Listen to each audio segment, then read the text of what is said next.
ये तो आप सभी को पता होगा कि द्रौपदी का जब भरी सभा में चीरहरण हुआ था तब उस सभा में कोई भी नहीं था उनकी रक्षा करने वाला।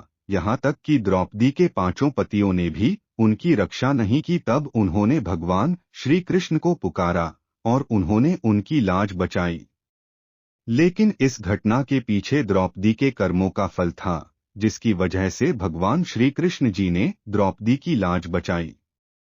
लेकिन क्या आप इसके बारे में जानते हैं कि महाभारत के अनुसार जब युधिष्ठिर ने जब राजसूय यज्ञ किया था तब महाराज युधिष्ठिर ने श्री कृष्ण को प्रथम अर्घ्य दिया, जिससे शिशुपाल क्रोधित हो गया और श्री कृष्ण को गालियां देने लगा, जिससे क्रोधित होकर भगवान श्री कृष्ण ने अपने सुदर्शन चक्र से शिशुपाल का सिर काट दिया था, जिससे उनकी उंगली कट गई थी।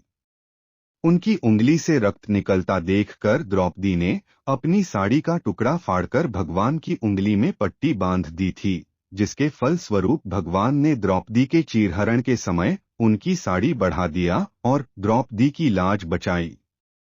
इसके अलावा द्रौपदी का एक कर्म पिछले जन्म का भी था, जिसके बारे में शायद ही आपको पता होगा।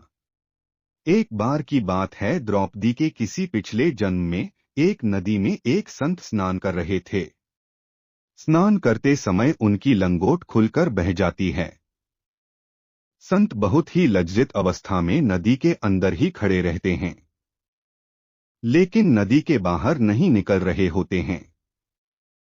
यह देखकर द्रौपदी उनके पास जाकर उनको नमन करती है और संत से उनके नदी से बाहर न निकलने का कारण पूछती हैं।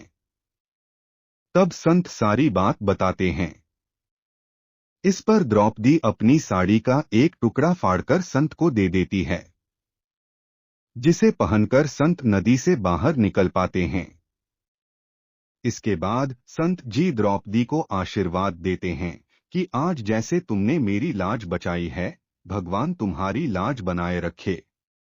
इसी कर्म के कारण भगवान श्री कृष्ण ने द्रौपदी की लाज बचाई थी।